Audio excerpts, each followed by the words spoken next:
Hi, this is Jason Bowman from ArtSpeak Creative, and I'm here with Pastor David Emery of Harvard Avenue Christian Church. Hey, David.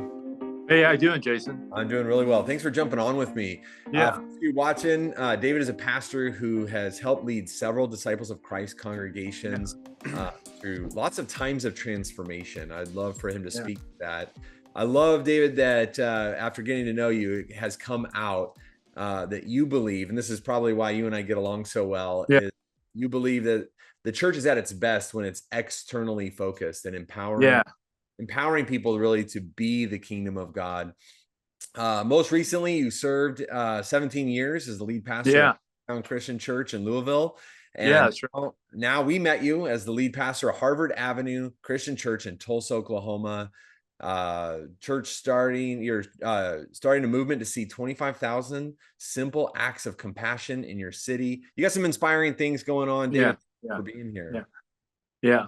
Hey, we're glad to be here. We really appreciate you, Jason, and working with ArtSpeak Creative in this next this phase of our life as a church. You guys have been extremely helpful to us, and we've got a lot of momentum right now, and we're really excited about the work that you guys have done with us, and we couldn't be more grateful for you and the work of your team. Oh man, thank you so much. I was going to go fishing for a compliment at some Yeah, point, and yeah. that's leading off with it. That's fantastic. But hey, tell me a little bit, and everyone listening, about some of the history of Harvard Avenue Christian Church in particular, and then how you became part of that team.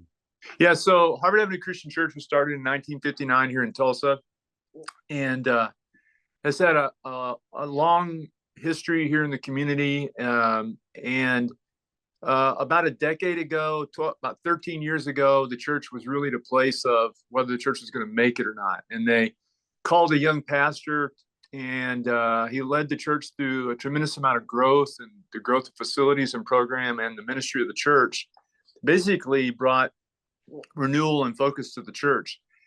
He left prior to the pandemic for another call to a ministry. And that's when I received my call. And so they'd been through this 10-year chapter of growth, and we're looking for someone to lead them for the next 10 years. And so I got here bringing the gifts and skills that I have for growth, transformation, leadership, and vision casting for a church. To a pretty healthy congregation. The first church I've stepped into that it had a lot of health. Most of the churches I've stepped into have been, broken and looking for renewal and direction. But then we had our opportunity when the pandemic came. So I started at the beginning of the pandemic. My first Sunday was Palm Sunday, 2020. No one in the building. That was Oh it. wow, wow. So we had to navigate all that, and then we went through a pretty extensive visioning process that lasted for about a year of just kind of getting some clarity for us as a congregation about core values, who we are, who it is that God's calling us to be in this next chapter. The church has been pretty much, I would describe them as attractional, and with regards to growth and discipleship, not intentional.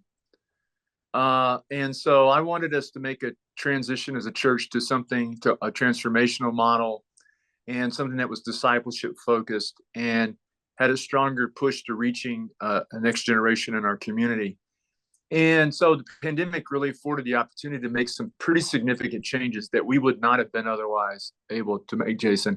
It also forced me to not just lead the way I've always led, it forced me to be a different kind of leader. Mm. And so here's where you guys have been really helpful to us, is that as we began to think about who was in our community, how we're going to reach them, who our target audience was, how we were going to connect with them, that's when we met you to help us with our branding and our branding and our messaging. And that was so important to us. And we're really excited because we're in the process right now of revealing our branding to the congregation. And I want to say this to you, how grateful I am for this, Mm. because every time I show our logo to the congregation, everybody immediately goes, well, of course, that's who we are.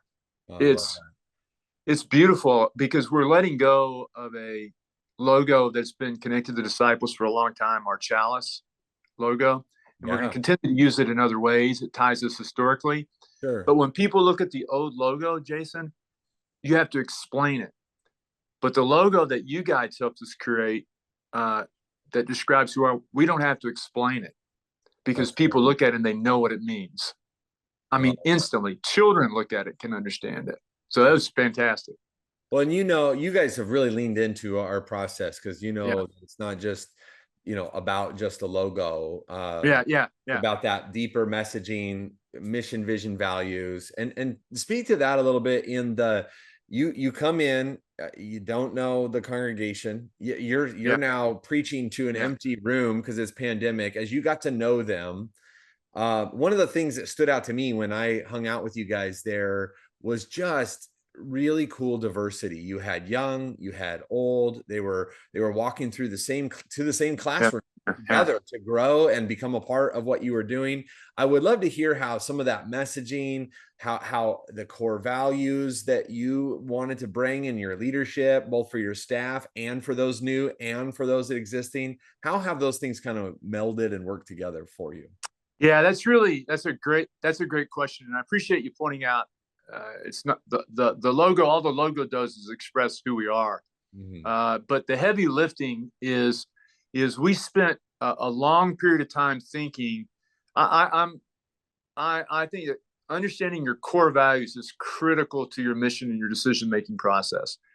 And I knew that once we revealed the core values, our core values of the congregation, they ought to be able to go, yeah, that's who we are. And at the same time, be challenged by those core values to live into them, that they'd be inspirational uh, and aspirational at the same time. But we spent a lot of time thinking about those core values, and because they were going to be the process of how we leaned into who we were being called to be. And so early on in the pandemic, I was thinking, what is it? What is it that is going to be the thing that we use to describe in a very simple sentence that describes who we're going to be? And I remember it clear as a bell. One morning, I'm a runner. I was out on the river, and I said, if our church will just focus on living and loving like Jesus, pointing people to Jesus, and helping them live and love like Jesus in their community, not just in our building, but in their community. Um, um, what a difference that would make to our community, and how easy that is to understand. And so, who are we as a church that helps our folks do that? And that's where we came up with our core values. And where you guys helped us was we had about 8 buckets of them that were not clear. They were defined, but not clearly defined in a way that would speak to our community, our church community, and the community. And so you guys helped us refine those, and that was super, super helpful. But you described the church right. The beautiful thing about this church is this is a church with people of all ages. I mean, it really is a multi-generational church. Um, we've been welcoming new young families to our church, and then here recently we just had a birthday for a man that turned 100. We picked him up a limousine, 100 years old. He was flew on a B-24 Wow. on his 100th birthday. We picked him up in a limousine, brought him to the church. We had everybody standing out front cheering for him as he got out of the as he got out of the limousine, and saying happy birthday to him in worship. We had a cake with 100 candles on it. We gave him a leaf blower to blow it out, and the TV news was here for that. And what a great thing to have children, youth, 100-year-old guy, Yeah. and that's just who we are. It's a really Yeah. beautiful thing. Yeah. And I think there are a lot of families that want to be a part of a church like that. Yeah. Um, Yeah. Well, I love what you were saying about just loving Jesus, and then pointing people to the love of Jesus, not just in your congregation, but in your community. And that reminds me of really the stories that I got to hear about our team's first visit to worship with you yeah, on a weekend.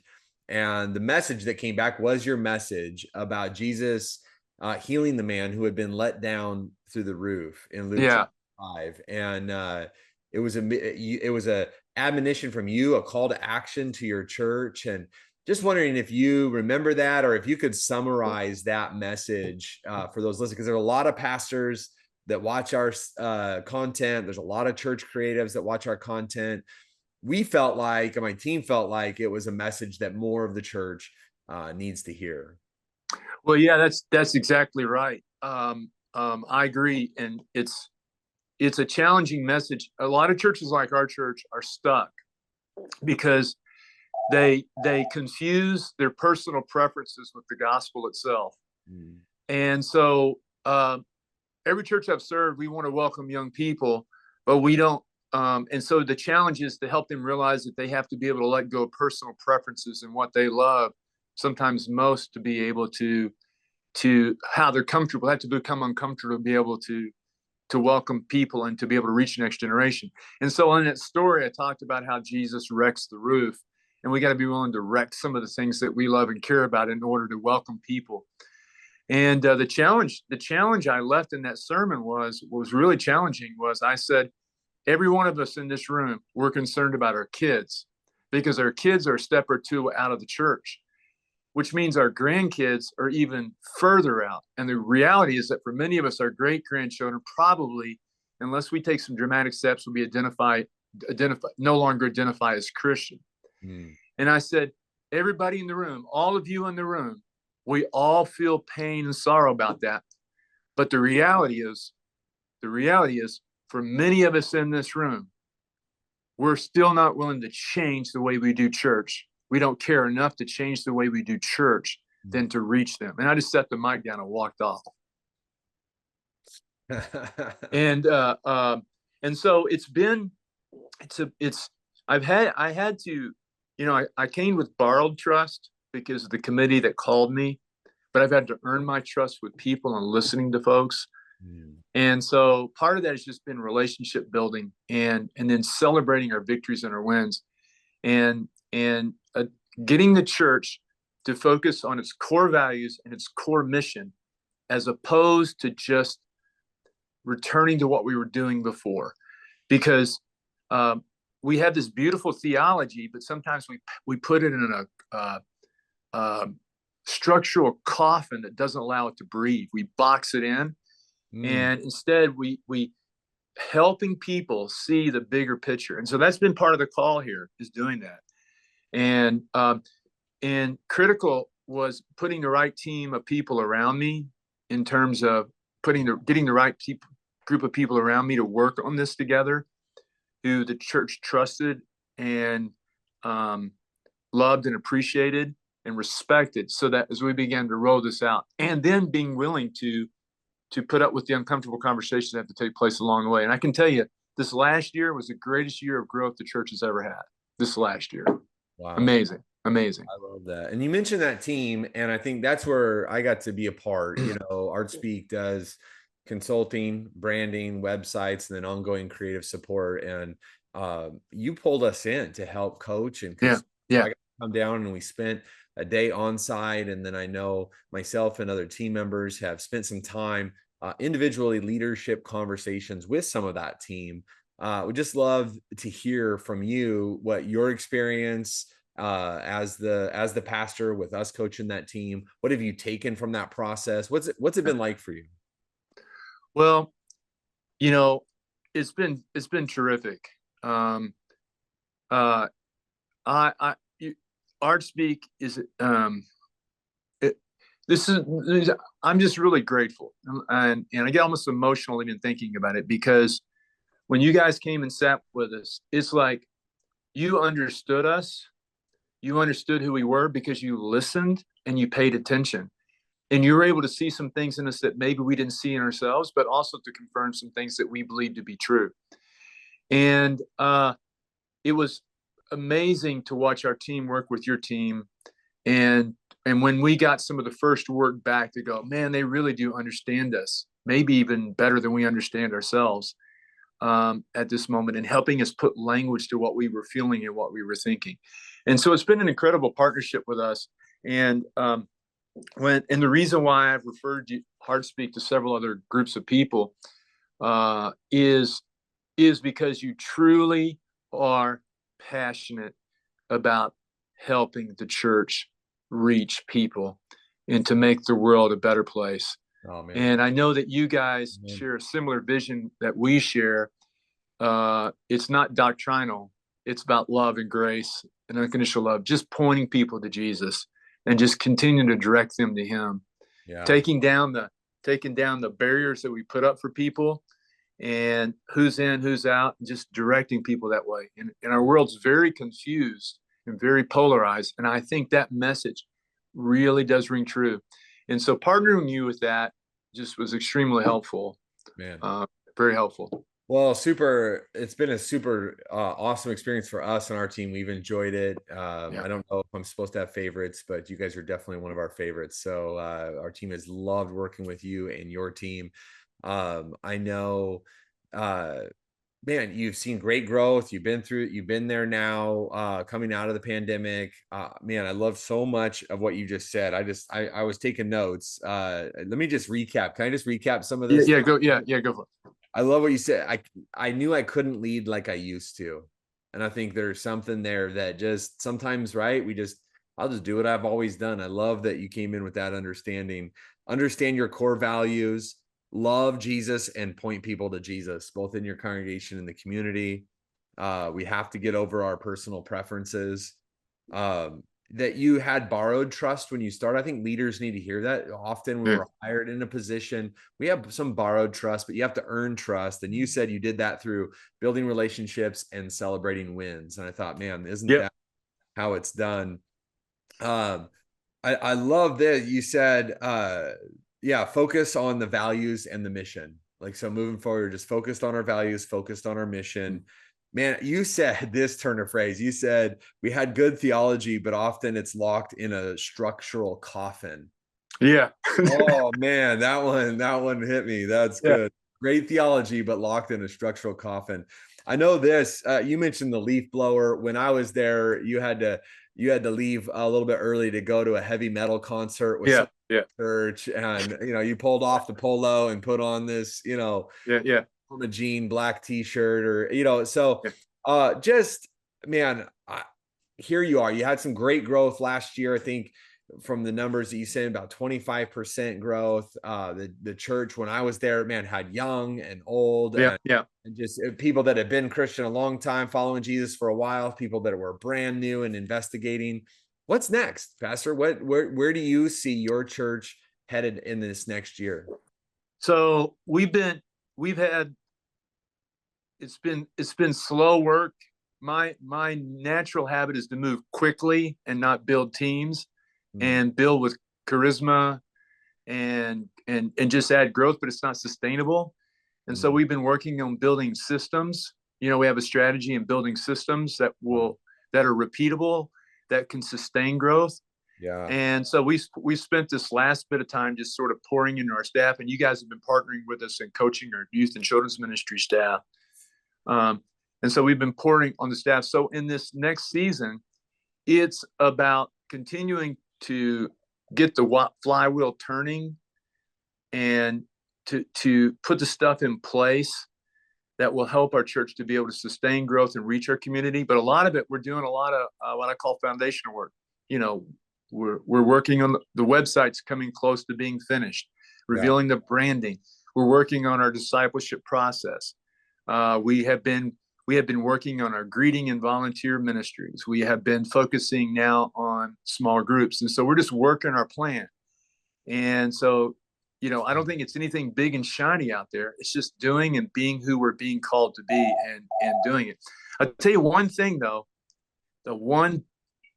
the two big things I would say to anyone listening to this is, one, a crisis is an opportunity. It comes with a cost and it comes with sorrow and loss and sometimes even death. But in those moments, if we will focus on who God is calling us to be, new things become possible that were not possible before. And I fully believe that when I first got here, I was like overwhelmed with the pandemic. But now looking back, again, I'm sad, the sad things that happened, but man, God did a great thing in the middle of all that, because we would not be where we are today and be able to make the changes that we made. Yeah. The challenge that I faced as a leader was coming back after the pandemic. Everybody wanted to go do what we were doing before. Everybody wanted to experience, return to the old. And it was really tempting to do that. because it feels good and it felt right. The second thing I noticed is I don't grieve, and maybe I don't grieve the way other leaders grieve, meaning like I'm not, I moved to a new place, like, all right, I loved what I did for 17 years and I'm not thinking about it a whole lot. I'm focused on what I'm doing right now. Let's go, let's get up and go. And what I had to realize was the congregation when I arrived was grieving a lot of things. They were grieving the pastor they had for 10 years that they loved that left. They were grieving what they lost during the pandemic. And so at some point, in order for me to earn trust and in order to help move the church forward, I had to allow them some time to grieve, and I had to respect that. Mm. To fail to respect that, they would have gone along with me because just the force of personality, perhaps, and charisma. But if you really, there's a understanding what the losses that people feel when you make a transition, and understanding the loss and the transition is so critical to being able to earn the trust to move people forward to what's next. And so what's next for us? We want to see 60 life groups. Okay. Love it. We want to see 750 new people take their next first step in following Jesus. Yeah. We want to, I want us to build a Habitat home and three homes. I want us to build three homes for tiny homes that they're building in Missouri, that they're building a village here now for the permanently homeless. And so I want us to see us build these three tiny homes. And remember the 100-year-old man who died 6 weeks later after the birthday party, by the way. Wow. He went to heaven happy. Yeah. Anyway, but we want to build some tiny homes in his memory. His son started this village for the homeless, and we're looking to partner with him to build some. But I'm trying to give our church some time to catch up with that at this point. So, well, I love everything you're saying. I love, there's a message there about slowing down, allowing people to grieve, coming alongside the congregation, the people that you're leading. Yeah. That means as a leader, slowing down a little bit, even your own team, right? Moving at the speed of your team rather than just your own gift set and charisma. I love that. I think anyone watching is going to be overwhelmed. I am just that, not overwhelmed with just the realization that like growing the church isn't just about a marketing campaign and a new logo that perfectly communicates who you are. I hope I love hearing that the logo as it's rolling out and the brand and even the words and the messaging is on point. But I think if you're watching, you can see that the growth that is happening at Harvard Avenue is it's on a good foundation. It's sustainable growth. You mentioned that, and I think that's where it's at. I think, man, I would just say a prayer for you, knowing that this, and I think everyone watching would already agree, and just say that, man, this is something that Jesus can bless, that the Holy Spirit can bless this. Because, man, what are you asking? You're saying we just want to point people, we just want to love Jesus, and we just want to point people in our community to him, one tiny home at a time, one new life group at a time, there might be marketing campaigns, there might be the next sermon series, but we just say yes and amen to God's plans and through you as you continue to point people to Jesus. Hey, one thing I want to say, you said something that's really, really important. So I've been referring you to other people.